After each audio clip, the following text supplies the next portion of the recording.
Graça e paz, amados, da parte do nosso Senhor e Salvador Jesus Cristo, com alegria que estamos novamente aqui, apesar de preferirmos estar juntos, podendo louvar ao nosso Deus. Mas louvamos a Ele pela oportunidade de podermos levar a palavra de Deus além dos nossos recantos, além da nossa igreja, porque sabemos que muitos estão nos ouvindo. Um abraço a você, meu amigo, meu amado. Um abraço à Igreja Batista Central de Vitória, aos irmãos. Ainda vamos nos voltar a nos reunir, se Deus assim nos permitir. Agora estaremos expondo o Salmo de número 4. Este Salmo também é de autoria davídica. Ele faz uma tríade com o terceiro e o quinto, e normalmente acredita-se que eles eram usados para referenciarem as orações da manhã, da tarde e da noite. Alguns acreditam que só 2 períodos, manhã e tarde, mas na realidade é mais prudente ou mais coerente, parece que era manhã, tarde e noite. Este salmo tem como título, pelo menos é o que nós vamos expor neste momento, o clamor confiante no meio da angústia. O clamor confiante no meio da angústia. Creio que é um tema muito propício para o que nós estamos passando agora. Creio que é um tema que deve nos fazer refletir sobre a vida cristã e sobre a vida nesta terra, da nossa insignificância e do poder de Deus. Quero que você leia comigo agora, acompanhe a leitura deste salmo belíssimo da palavra de Deus. Ouve-me quando eu clamo, ó Deus da minha justiça. Na angústia me deste largueza, tem misericórdia de mim e ouve a minha oração. Filhos dos homens, até quando convertereis a minha glória em infâmia? Até quando amareis a vaidade e buscareis a mentira? Sabei, pois, que o Senhor separou para si aquele que lhe é querido. O Senhor ouvirá quando eu clamar a Ele. Perturbai-vos e não pequeis. Falai com o vosso coração sobre a vossa cama e calai-vos. Ofereceis sacrifícios de justiça e confiai no Senhor. Muitos dizem, quem nos mostrará o bem? Senhor, exalta sobre nós a luz do teu rosto. Puseste alegria no meu coração, mais do que no tempo em que se multiplicaram o seu trigo e o seu vinho. Em paz também me deitarei e dormirei, porque só tu, Senhor, me fazes habitar em segurança. Que Deus abençoe sua palavra aos nossos corações. Vamos orar. Pai de amor, nós louvamos o teu nome, nós te adoramos, ó Deus, pela grandeza que há em ti. E agora, Pai, diante da exposição da Tua palavra, nós suplicamos que o Teu servo venha a ser reduzido, Teu Espírito fale e Teu Filho seja glorificado. Nós oramos em nome de Jesus. Amém e amém.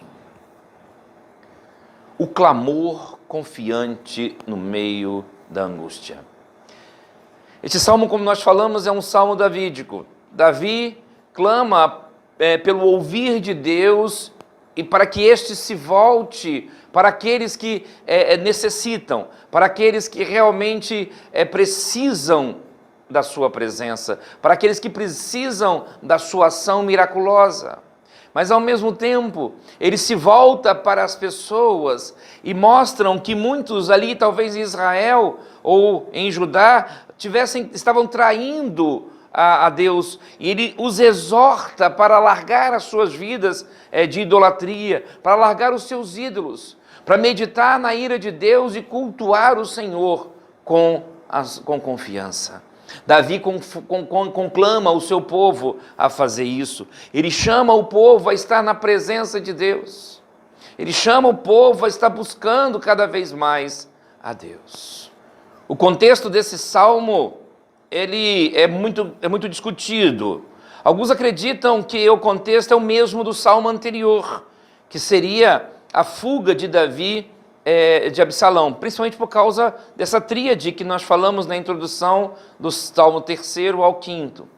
Por outro lado, outros acreditam que seria talvez a perseguição de Saul sobre Davi, quando Davi teve que fugir para não ser morto pelo rei Saul.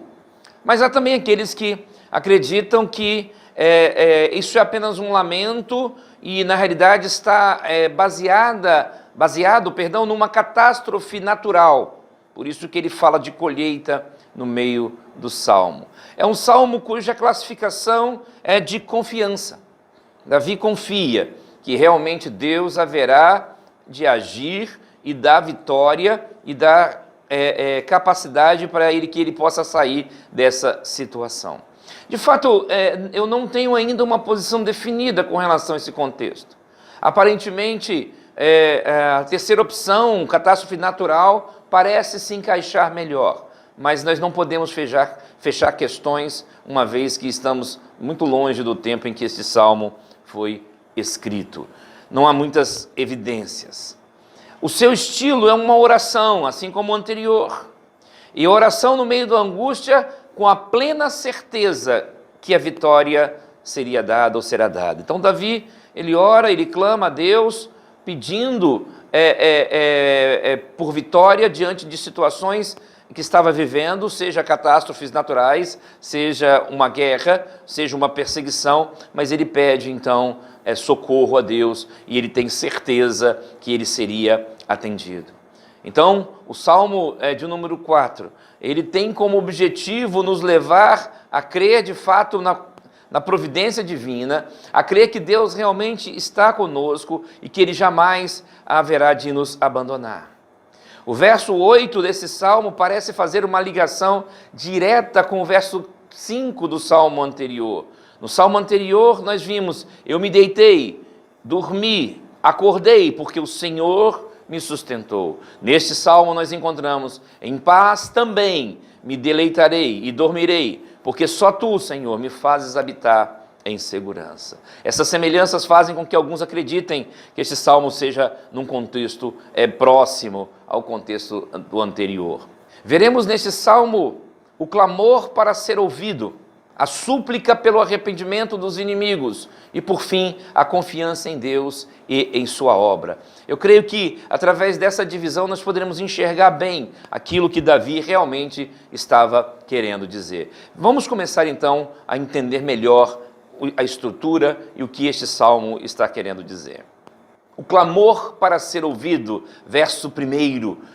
Ouve-me quando eu clamo, ó Deus da minha justiça. Na angústia me deste largueza, tem misericórdia de mim e ouve a minha oração. Davi inicia realmente clamando. Aparentemente, o perigo aqui já tinha diminuído.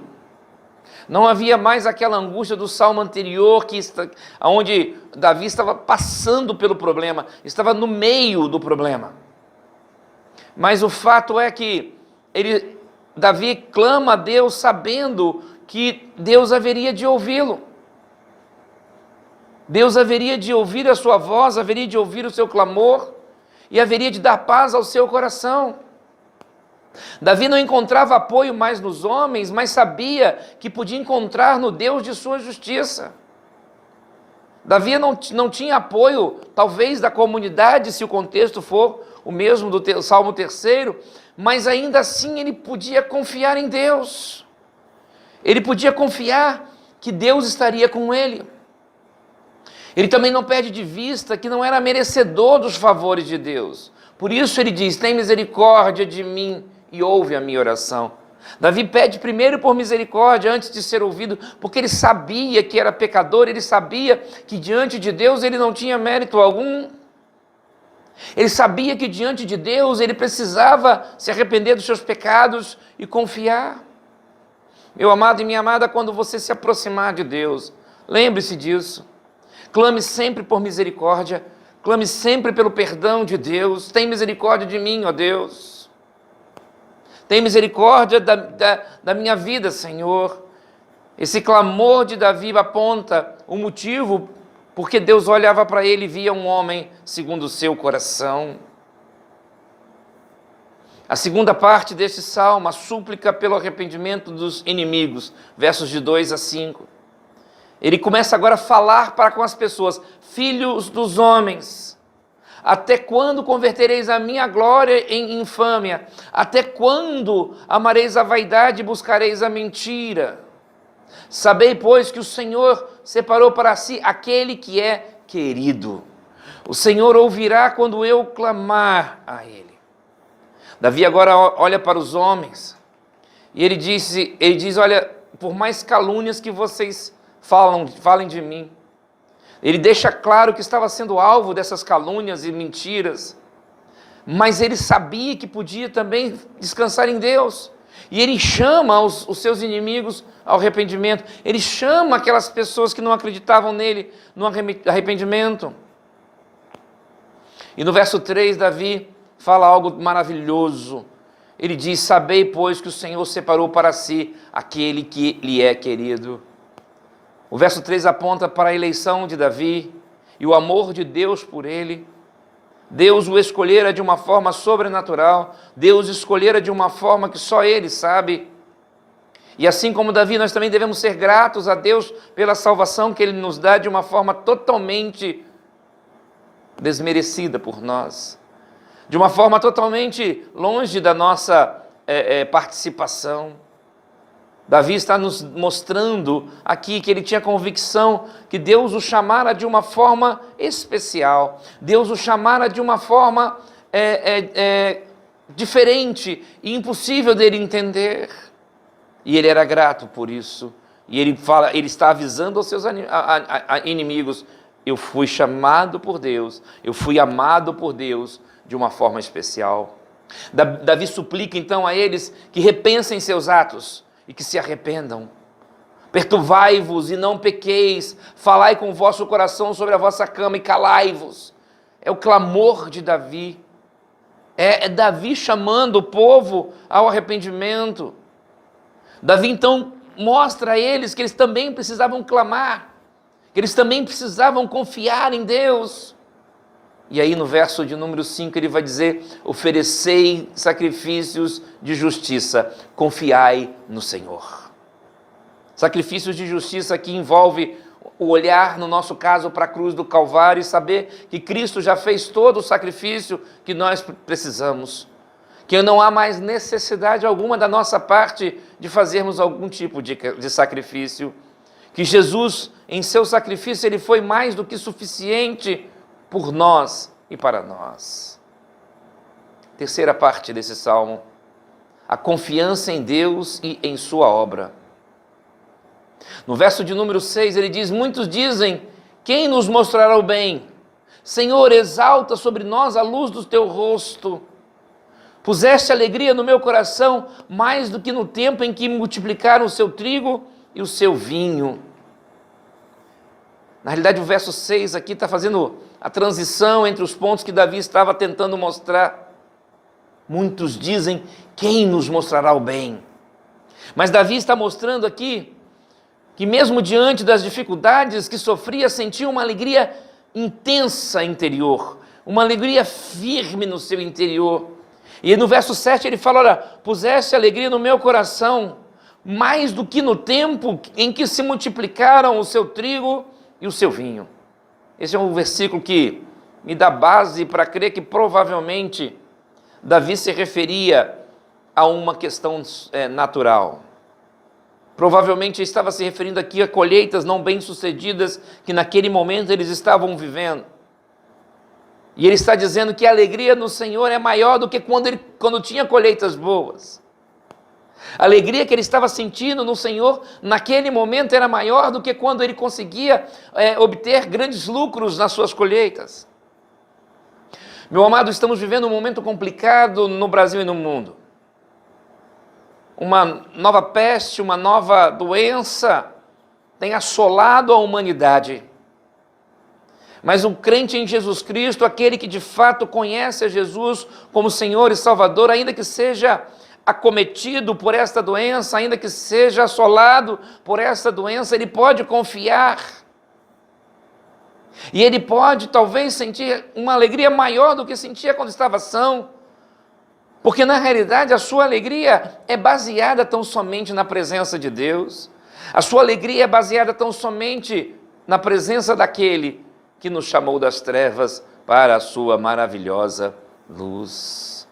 Oh, meu amado e minha amada, entregue sua vida inteiramente a Jesus, confia nele. A alegria que Davi estava sentindo, mesmo diante da dificuldade, se transforma em paz maior ainda. Ainda que dentro de cavernas, caso fosse a perseguição de Saul ou de Absalão, ainda que fosse no meio dos desertos e das florestas. Ainda que fosse, porque a colheita não seria a mesma, como agora talvez muitos de nós passaremos por dificuldades em nossos empregos, em nossos trabalhos. Você, meu amado microempresário, você empresário, talvez agora bata uma angústia no seu coração, porque você não sabe o que vai acontecer. Mas, meu amado, entenda uma coisa: em Cristo temos a verdadeira paz. Em Cristo temos a verdadeira confiança. Através de Cristo, rocha nossa, podemos confiar que Deus opera em nossas vidas e que Deus nos dá paz. E o que podemos aplicar desse salmo? O que podemos verdadeiramente aplicar desse salmo magnífico da palavra de Deus? Primeiro, confiar que mesmo na adversidade, as promessas de Deus se cumprem. Mesmo nas adversidades, as promessas de Deus se cumprem. Queridos, vivemos dias onde as pessoas têm tido muita dificuldade de vivenciar uma fé prática. A grande maioria confunde fé prática com milagres ou coisas parecidas. A grande maioria confunde uma fé prática com ver o sobrenatural, mover-se sobrenatural. Mas uma fé prática envolve, assim como Abacuque, viver alegre, em paz, ainda que a figueira não dê o seu fruto, ainda que o fruto da oliveira minta, ainda que não haja leite mais na vaca. Meu amado, a alegria de Deus é uma alegria sobrenatural. A paz de Deus é uma paz sobrenatural. Porque ela excede o entendimento, ela excede a própria lógica. E por isso podemos descansar. Confie que mesmo na adversidade, as promessas de Deus se cumprem. Elas hão de se cumprir sempre. Segunda coisa que eu aprendo nesse salmo: mesmo sem apoio de homens, teremos sempre o ombro do Senhor. Davi parece mostrar que ele se sentia sozinho. Independente de qual seja o contexto real desse salmo, ele se sentia só.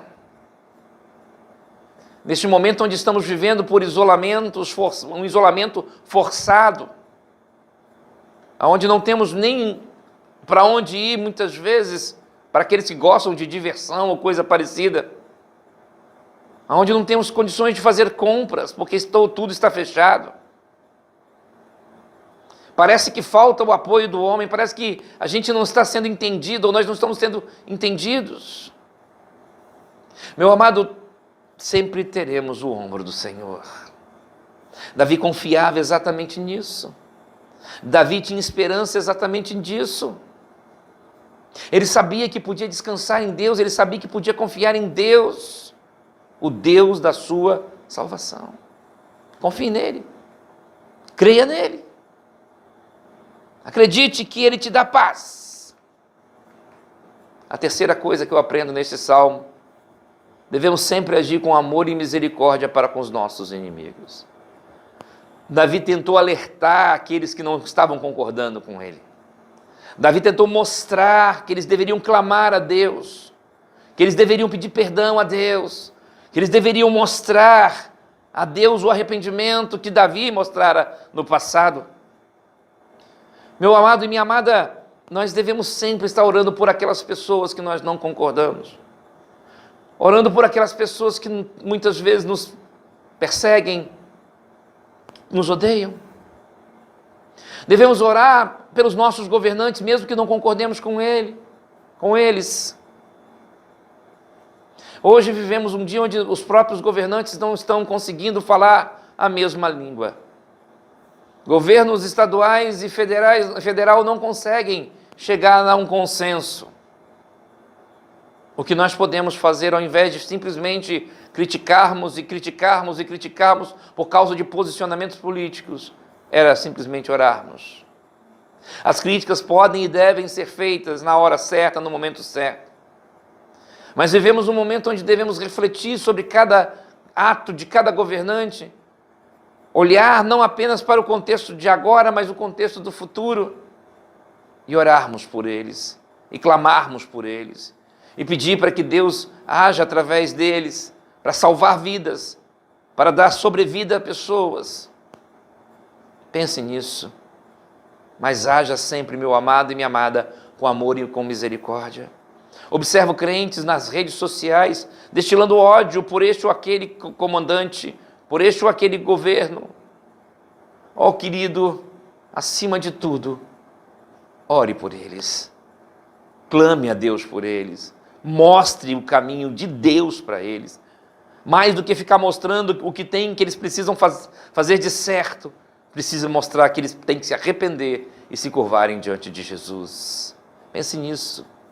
Devemos sempre agir com amor e misericórdia para com todos, inclusive os nossos inimigos. E por fim, a certeza do perdão deve nos trazer paz e segurança diante de Deus e dos homens. Davi estava desse jeito.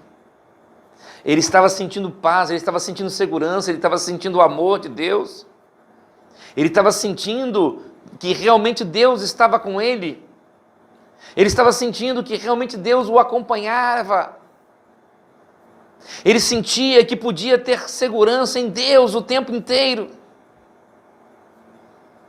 Meu amado Cristo, ao morrer naquela cruz, Ele nos dá essa certeza do perdão. Ele nos dá essa certeza de vida eterna. Ele nos dá esta certeza de paz e segurança. Então, se até agora você não conseguiu sentir isso, este é o momento. Curve a sua cabeça diante de Deus, ore a Deus clamando, pedindo para que você possa realmente ter um relacionamento pessoal com Ele, a ponto de sentir paz em seu coração, a ponto de sentir alegria no seu coração. E assim, mesmo diante das adversidades, você vai confiar nas promessas de Deus. Mesmo não tendo apoio, você saberá que tem um ombro do Senhor, no qual você pode se curvar e pedir. E você sabe que deve agir com amor e misericórdia para com seus inimigos, independente de qualquer outra coisa. E assim você sente o perdão que traz paz e segurança diante de Deus. Pense nisso. Que Deus nos abençoe. Que Ele complete estas palavras em seu coração. Amém.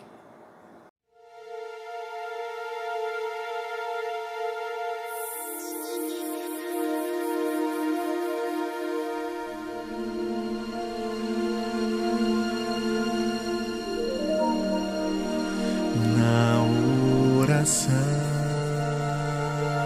encontro calma, na oração encontro paz. Orar a Deus faz bem à alma, falar com Deus me satisfaz.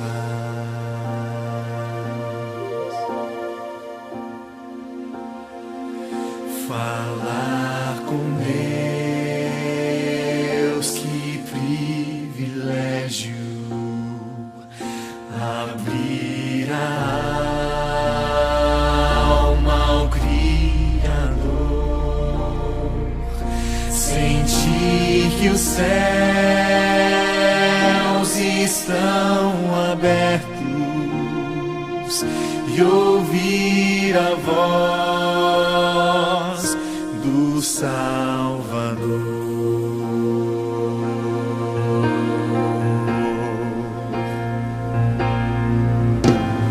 Grande é o nosso Deus e as obras que Ele faz. O seu amor não tem limite.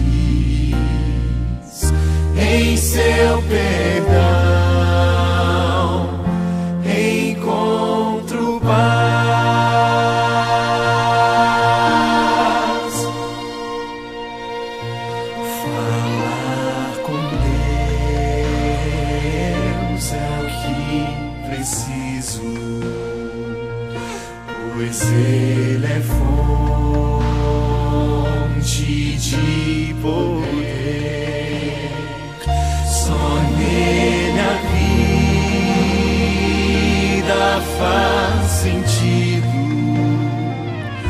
pois me dá forças